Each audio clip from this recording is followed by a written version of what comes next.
दोस्तों इस new article का एक वर्ड है इंथ्यूज। इसका मतलब होता है उत्साहित करना या फिर उत्साहित होना।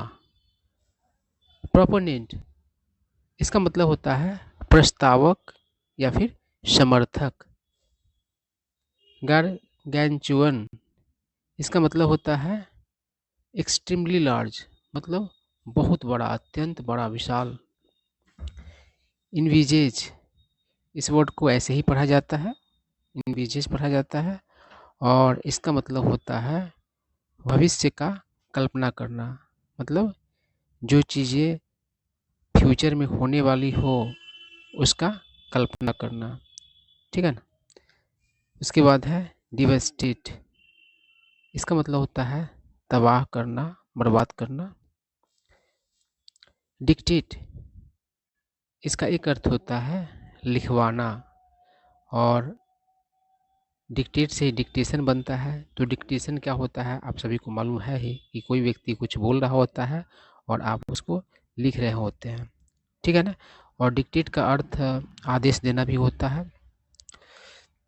उसके बाद है ट्रैक्ट, मतलब a large area of land. ठीक है ना। ज़मीन का बहुत बड़ा हिस्सा, टुकड़ा। ठीक है। उसके बाद है प्रेसिडेंट। प्रेसिडेंट मतलब होता है मिसाल, मतलब कि कोई ऐसा चीज़ जो पास्ट में हुआ हो और उसको आधार मतलब मान करके ही आगे किस तरह कार्रवाई हो, तो उसको प्रेसिडेंट कहा जाता है ना। कोर्ट का फैसला वगैरह होता है, तो अगर बीते समय में कोई फैसला दिया गया है, तो अगर आगे उस तरह का कोई मामला आता है तो उसी के आधार पर उसको मतलब कि विचार किया जाता है। उसके बाद है बोर्ड वेल। बोर्ड वेल का मतलब होता है शुभ संकेत होना। और बोर्ड इल इसका मतलब होता है अशुभ संकेत होना। ठीक है। अब चलिए हम लोग न्यूज आर्टिकल पढ़ते हैं, और देखिए कितना बड़ा सेंटेंस है यह, है ना। एक ही सेंटेंस है, जितना लिखा हुआ है पूरा एक ही सेंटेंस है। ठीक है। तो द हिंदू न्यूज़पेपर में जो वर्ड्स यूज किए जाते हैं वह बहुत ही स्टैंडर्ड वर्ड होता है, और लेंदी लेंदी सेंटेंस भी होता है। ठीक है ना। लेकिन अगर आप इसको समझ लेते हैं तो फिर समझिए कि आपका इंग्लिश बहुत ही अच्छे लेवल का हो जाता है। देखिए क्या कह रहा है। Proponents of the controversial, controversial मतलब विवादास्पद, विवादित ग्रेट निकोबार प्रोजेक्ट। ठीक है। Will be enthused by an order from the Kolkata bench of the National Green Tribunal ruling that all environmental safeguards are in place। यहाँ तक समझिए बातों को। क्या कर रहा है कि एक प्रोजेक्ट है, और वो प्रोजेक्ट विवादित प्रोजेक्ट है। उस प्रोजेक्ट का नाम है ग्रेट निकोबार प्रोजेक्ट, है ना। तो उसके जो प्रस्तावक लोग हैं वो क्या होंगे, तो उत्साहित होंगे, जोश में आएंगे एक ऑर्डर के द्वारा, एक आदेश जो है उसके कारण से। और वो आदेश किसका है, तो कोलकाता बेंच जो है ना, कोलकाता पीठ जो है नेशनल ग्रीन ट्रिब्यूनल का, उसका आदेश है, एक ऑर्डर है। और वो ऑर्डर क्या है, एक फैसला है, रूलिंग है। रूलिंग मतलब फैसला होता है, किसी जज के द्वारा, न्यायाधीश के द्वारा जो मतलब कि निर्णय लिया जाता है, तो उसको रूलिंग कहा जाता है। और वो रूलिंग क्या है, डैट कि all environmental safeguards are in place, यानी कि जितने भी मतलब कि पर्यावरणीय सुरक्षा वाली बातें हैं वो क्या है, तो लागू है। ठीक है ना। आई क्या कर रहा है, डैट। डैट से कुछ और बातों को हम लोग जोड़ते हैं। क्या जोड़ा गया, the potential impact of this gargantuan project. तो ये संभावित जो मतलब कि प्रभाव है इस बहुत ही बड़े प्रोजेक्ट का ऑन रेजिडेंट नेटिव, यानी कि स्थानीय जो बसिंदा है, मतलब स्थानीय है ना, मूल, और रीजन मतलब वासी मतलब कि बसिंदा रहने वाला। Populations of the region is duly accounted for. तो कहा गया कि सुरक्षा का मतलब कि ख्याल किया गया है, जो स्थानीय निवासी है, स्थानीय निवासियों का जो आबादी है उस क्षेत्र के, तो उसके सभी मतलब कि हितों का ख्याल रखा गया है। And the projects strategic utility, और वो जो परियोजना है उसका जो रणनीतिक जो यूटिलिटी है, इज रीजन इनफ, मतलब कि वो कारण है, कहने का मतलब ऐसा मामूली प्रोजेक्ट नहीं है, उसका कुछ यूटिलिटी भी है, स्ट्रेटेजिक यूटिलिटी है, और ये जो है कारण है enough for the government to not be fully transparent with what it shares in the public domain. तो मतलब कि फुल्ली ट्रांसपेरेंट नहीं होने का with what it shares in the public domain, जो मतलब कि उसने क्या किया तो पब्लिक डोमेन में शेयर करता है। आगे क्या कर रहा है, बट द डोमिनेंट मतलब सबसे महत्वपूर्ण, सबसे प्रभावशाली, है ना, जिसका दबदबा हो। तो कह but the dominant narrative around the project mirror मतलब दर्शाना, दिखाना। द क्लासिक मतलब बेस्ट होता है, अ, उत्कृष्ट होता है, क्लासिक और भी अर्थ है। Development versus environment conflict of pristine मतलब होता है जस्ट का तस्ट, जिसमें किसी तरह का छेड़छाड़ न हो। पेंडोरा बीइंग रेवेज मतलब ही होता है तबाह करना। फॉर द ग्रीड मतलब लालच, ऑफ फार अवे मेनलैंडर्स, तो मेनलैंडर जो होता है वह मुख्य भूमि में निवास करने वाले लोग होते हैं। जैसे इंडिया है, तो इंडिया का मुख्य भूमि है, वहाँ पर रहने वाले लोग मेनलैंडर्स हुए, और जो द्वीप वगैरह में, आइलैंड वगैरह पर रहते तो वे मेनलैंडर्स नहीं हुए। तो एक नैरेटिव है, एक कहानी है जो कि प्रबल है इस प्रोजेक्ट को लेकर के। वह क्या दर्शाता है, जो क्लासिक डेवलपमेंट के बीच और क्या कहते हैं इन्वायरमेंट टकराव के बीच मतलब एक स्टोरी है। और वो कन्फ्लिक्ट किस चीज़ को लेके, जो वहाँ का जो बिना छेड़छाड़ किया हुआ जो मतलब कि प्राकृतिक जगह है उसको तबाह किया जा रहा है, किसके लिए, तो जो मेनलैंडर्स मतलब उस द्वीप के रहने वाले नहीं, जो लोग हैं जो मुख्य भूमि पर रहते हैं, तो उनके लालच के कारण मतलब उसको तबाह किया जा रहा है, ऐसी बात है। करा the great Nicobar island project, है ना, इस प्रोजेक्ट का नाम है इनविजेज। इनविजेज यानी कि वो क्या करता है तो एक्सपेक्ट करता है, उम्मीद करता है, भविष्य की कल्पना करता है। अ ट्रांसशिपमेंट पोर्ट, तो एक पोर्ट है ना, जिसको आप बंदरगाह कहते हैं, है ना, एयरपोर्ट होता है तो हवाई अड्डा होता है, और जहाज़ के लिए, पानी के जहाज़ के लिए जो होता है उसको पोर्ट कहा जाता है। तो ट्रांसशिपमेंट पोर्ट कहने का मतलब होता है एक ऐसा पोर्ट होता है जहाँ पर जहाज वगैरह से सामान उतारा जाता है या फिर उस पर लादा जाता है फिर दूसरी जगह ले जाने के लिए, है ना। और एन इंटरनेशनल एयरपोर्ट, एक इंटरनेशनल एयरपोर्ट का भी वहाँ उम्मीद है। टाउनशिप डेवलपमेंट का है। And 450 megavolt amperes gas and solar based power plant, है ना, इन सारी चीज़ों का वहाँ क्या है प्लानिंग है फ्यूचर का। आई क्या करा, in the early 20th century मतलब कि 20वीं शताब्दी की शुरुआत में द ब्रिटिश फॉस्फेट कमिश्नर्स, है ना, अ जॉइंट वेंचर मतलब होता है कोई बिजनेस जो कि जोखिम से भरा हुआ हो, of the UK, Australia and New Zealand. और ये जो द ब्रिटिश फॉस्फेट कमिश्नर्स जो था, तो मतलब कि संयुक्त वेंचर था इन देशों का, यूके का, ऑस्ट्रेलिया का, न्यूजीलैंड का।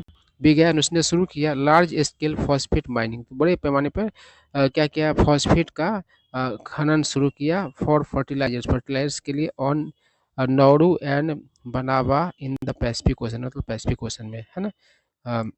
आगे क्या करा, बाय 1945 1945 तक the island had been so physically devastated by strip mining that it was deemed इनहैबिटेबल, देखिए कुछ नया वर्ड्स आ रहा है, उसको देख लीजिए। डिम मतलब होता है मानना, ठीक है ना, और कंसीडर करना, और अनइनहैबिटेबल मतलब बसने लायक नहीं, रहने लायक नहीं। और तो कह रहा है कि 1945 तक वो आइलैंड जो था उसको फिजिकली इतना मतलब कि तबाह किया गया स्ट्रिप माइनिंग के द्वारा कि वो उसे मतलब माना जाने लगा क्या, तो रहने लायक नहीं। The native Banabans were forcibly relocated. Forcibly मतलब होता है जबरन, और रिलोकेट मतलब होता है एक जगह से दूसरी जगह चला जाना या फिर एक जगह से दूसरी जगह ले जाना। To Rabi island in Fiji over 2000 kilometres away. तो रहने लायक नहीं रह गया, और उसके बाद क्या है, जो स्थानीय जो बना वंश था, वहाँ का निवासी था, उसको जबरन ले जाया गया राबी आइलैंड पर फिजी में, और वो करीब 2000 किलोमीटर से ऊपर अ, दूर था वो। आइए क्या करें टुडे, आज Banaba is a desolate landscape. Desolate मतलब होता है वीरान, है ना, निर्जन, और लैंडस्केप मतलब भूदृश्य। आप किसी कोई जगह जैसा दिखता है वो उसको उस जगह का लैंडस्केप कहा जाता है। ऑफ जैग्ड, जैग्ड मतलब उबड़ खाबड़। लाइमस्टोन पिनेकल्स, पिनेकल मतलब सर्वोच्च स्थान भी होता है, चोटी होता है, और पिनेकल मतलब नुकीला मतलब कि चट्टान भी होता है। And the displaced population is fighting for the rehabilitation, rehabilitation नहीं पढ़ाता, रिहेबिलिटेशन बुलाता है। रिहेबिलिटेशन मतलब होता है पुनर्वास, पुनर्वास कहने मतलब पहले वाली स्थिति में वापसी, ठीक है ना, ऑफ इट्स होमलैंड। तो बात को समझिए, कह रहा है कि आज जो अब बनाबा जो है वह क्या है, तो वीरान है, भूदृश्य है ना। बनाबा कैसा दिखता है, तो वीरान दिखता है। ऑफ जैग्ड लाइमस्टोन मतलब कि उबड़ खाबड़ लाइमस्टोन का की चोटियों वाला जगह। एंड द डिस्प्लेस्ड पॉपुलेशन, और वहाँ जो डिस्प्लेस किया गया पॉपुलेशन जो था वो संघर्ष कर रहा है पुनर्वास के लिए, पहले वाली जगह वापसी के लिए, है ना, अपने होमलैंड। दीज सर्व ये क्या करता है, तो काम करता है एज हिस्टोरिकल प्रेसिडेंट, यानी कि ऐतिहासिक पूर्व घटना। फॉर वाई मतलब क्यों, इकोनॉमिक लॉजिक अलोन, सिर्फ आर्थिक जो है तर्क, कैन नॉट डिक्टेट, वह हुक्म नहीं कर सकता है एक्शंस इन रिमोट टेरिटरी, मतलब दूर के क्षेत्रों में। ऐसा नहीं है कि आप आर्थिक फायदे के लिए दूर क्षेत्र को ही तबाह कर दें, वहाँ पर जा कर के वहाँ के रहने वालों के लिए भले ही इतना ही नुकसान हो, अपने लिए फायदा हो जाए, तो ऐसा नहीं होना चाहिए। ऐसा भूतकाल में हो चुका है कि इसके दुष्परिणाम निकले हैं। दो accorded an environment and preliminary forest clearance, भले ही उसको मतलब कि अकॉर्ड कर दिया गया। अकॉर्ड का अर्थ परमिट करना होता है ना, इसके और भी अर्थ है, यहाँ पर परमिट करना है, भले ही उसको अकॉर्ड किया गया है। An environment and preliminary forest clearance, उसको क्लियरेंस मिल गया, क्लियरेंस मिल जाता है तो फिर क्या किया जाता है कि अकॉर्ड मतलब समझौता भी होता है और देना भी होता है। तो यहाँ पर देने का सेंस है कि उसको एनवायरमेंट और प्रिलिमिनरी फॉरेस्ट क्लियरेंस दे दिया गया। भले ही क्लियरेंस मिलता है तो उसको क्या मिल जाता है कि रजामंदी मिल जाता है ना, किसी चीज़ के लिए, किसी प्रोजेक्ट के लिए क्लियरेंस मिल जाता है तो ओके आपको कर दिया जाता है कि चलिए आप जो करना चाहता है कीजिए, है ना। By the union environment ministry concerns about, तो कहा है कि जो चिंताएं है अबाउट द पोटेंशियल और संभावित नुकसान का ऑफ बायोडाइवर्सिटी, जैव विविधता का। ट्री फेलिंग मतलब पेड़ों का गिरना, है ना, गिराया जाना। And impact on resident tribes, और जो असर जो है स्थानीय बसिंदे जो मतलब कि आदिवासी लोग हैं उनका। प्रेम्प्टेड, उस चीज़ ने क्या किया, तो हरकत में लाया the NGT, national green tribunal को टू ऑर्डर, आदेश देने का। अरीबी मतलब समीक्षा ऑफ द एनवायरमेंटल एस्पेक्ट्स, यानी कि पर्यावरणीय पहलू ऑफ द प्रोजेक्ट, मतलब कि इस प्रोजेक्ट का। इंडिपेंडेंट साइंटिस्ट मतलब कि स्वतंत्र वैज्ञानिक लोग, यानी एनवायरमेंटलिस्ट पर्यावरणविद लोग का समूह, ग्रुप्स हैव सेड मतलब कि कहा है डैट कि द फेलिंग ऑफ ट्रैक्स, यानी कि ट्रैक्स का मतलब कि फेल किया जाना ऑफ प्रिस्टाइन ट्रॉपिकल फॉरेस्ट, यानी कि जो उष्णकटिबंधीय वन जो है जहाँ कोई तरह का छेड़छाड़ नहीं हुआ था। नियरली 9 लाख ट्रीज अक्रॉस, तो करीब करीब 9 लाख पेड़ों का गिराए जाने की बात है। अक्रॉस 130 स्क्वायर किलोमीटर, मतलब कि पूरे 130 स्क्वायर किलोमीटर में 130 स्क्वायर किलोमीटर के, मतलब कि समझिए कि पूरा इलाका में। फॉर दिस प्रोजेक्ट, इस प्रोजेक्ट के लिए वुड सिग्निफिकेंटली हार्म, अच्छे खासे तौर पर क्या करेगा, नुकसान पहुंचाएगा।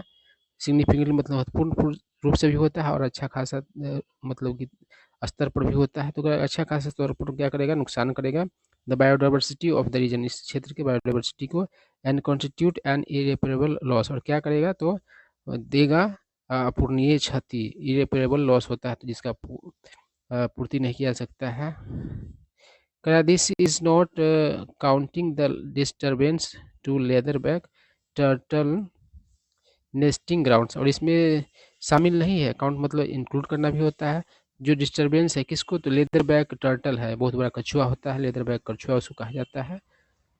उसका सेल जो होता है लेदर की तरह दिखता है।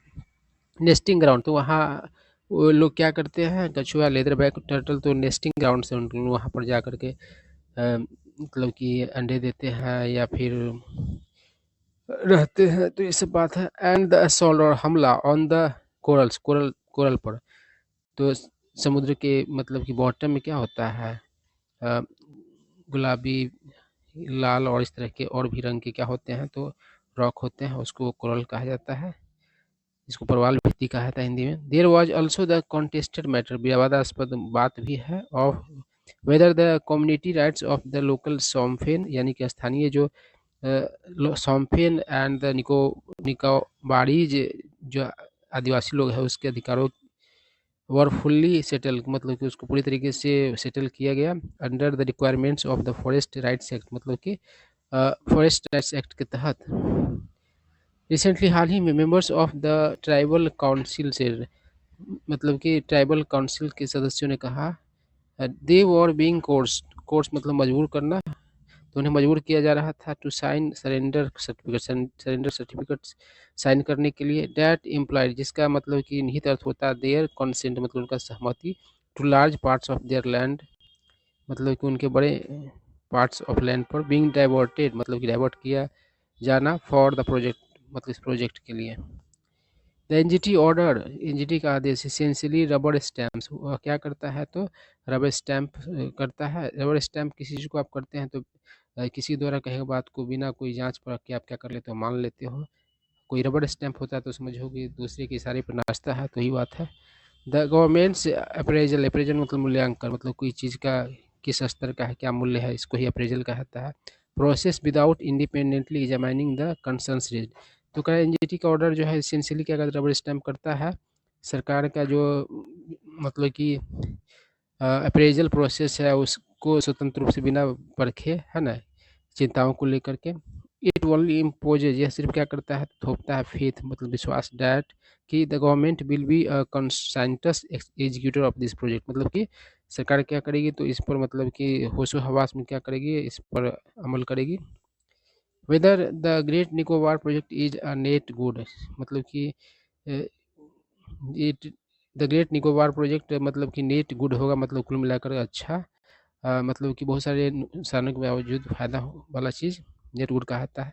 कैन ओनली भी जज, तो वह सिर्फ जज किया सकता है बाई फ्यूचर जनरेशन के द्वारा, बट लेकिन द लैक ऑफ प्रोसेस, एक मतलब एक प्रक्रिया का अभाव, डैट ऑफर्स, जो प्रक्रिया क्या करता है, ऑफर करता है फेयर प्राइज, मतलब कि निष्पक्ष मूल्यांकन, ऑफ इंडिपेंडेंट कंसर्न्स मतलब स्वतंत्र चिंताओं का, बोर्ड्स इल मतलब कि अशुभ संकेत है, फॉर द प्रेजेंट मतलब वर्तमान के लिए, मतलब उसका फायदा या नुकसान जो होगा तो बाद में देखा जाएगा, लेकिन अभी जो उचित प्रक्रिया का पालन नहीं किया जा रहा है वो तो समझो कि अशुभ संकेत ही यही बात है।